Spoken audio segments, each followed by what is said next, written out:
नमस्कार दोस्तों, मैं सचिन सिंह गौर आपका अपने YouTube मंच पे स्वागत करता हूं।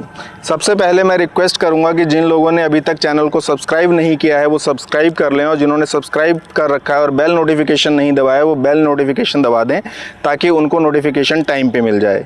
तो आज का हमारा टॉपिक है कि प्रशांत किशोर इतने ज़्यादा इंटरव्यूज़ क्यों दे रहे हैं और उन इंटरव्यूज़ का क्या पर्पस है।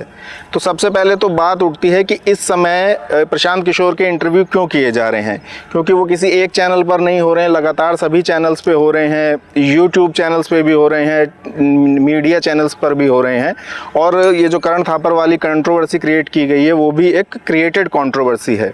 तो पहला प्रश्न तो यही है कि इस समय जब 5 चरण के चुनाव हो चुके हैं, छठे सातवें चरण के चुनाव होने जा रहे हैं, तब प्रशांत किशोर के इंटरव्यू क्यों चल रहे हैं। क्योंकि अगर इंटरव्यू ही लेने थे तो 7 चरण पूरे होने के बाद जब रिजल्ट आने वाला था उससे पहले लिए जा सकते थे, क्योंकि अभी इन इंटरव्यूज़ का मतलब जो है वो यही है कि वोटर को इन्फ्लुएंस करने का प्रयास किया जा रहा है।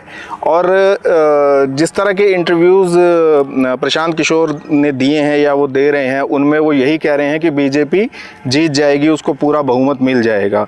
तो निश्चित तौर पर वो बीजेपी के लिए ही बैटिंग कर रहे हैं, बीजेपी के लिए ही ये इंटरव्यूज़ करे जा रहे हैं और बीजेपी ही इन इंटरव्यूज़ को स्पॉन्सर्ड या बीजेपी के द्वारा ही ये इंटरव्यूज़ करवाए जा रहे हैं।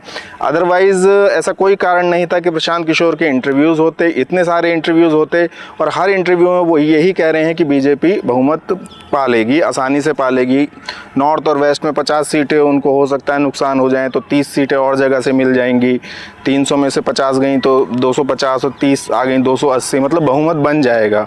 तो ये एक तरह से इन्फ्लुएंस करने का वोटर्स को प्रयास किया जा रहा है और इनडायरेक्ट वे में किया जा रहा है, क्योंकि वो साथ साथ कुछ ऐसी बातें बोलते हैं जिससे लगता है कि बैलेंस है और बीजेपी को क्रिटिसाइज़ भी कर रहे हैं कि ब्रांड मोदी जो है वो कमज़ोर हो गया, अमित शाह के बंगाल में गोबर पड़ गया था, या इस तरह की कई बातें। और उनमें घुमा फिरा करके वो तारीफ़ भी कर रहे हैं कि इंफ्रास्ट्रक्चर बहुत डेवलप हुआ है, विदेशों में वाह वाह हो रही है और बहुत सारी बातें करके, जबकि वो जो नेगेटिव पॉइंट्स हैं इस गवर्नमेंट के वो नहीं बोल रहे हैं। जैसे चीन भारत में अंदर घुसा बैठा है, विदेशों में किसी भी देश ने आज तक भारत का साथ नहीं दिया, इकोनॉमिक डिस्पैरिटी बहुत बढ़ गई है, आर्थिक रूप से महंगाई बहुत है, बेरोज़गारी बढ़ रही है।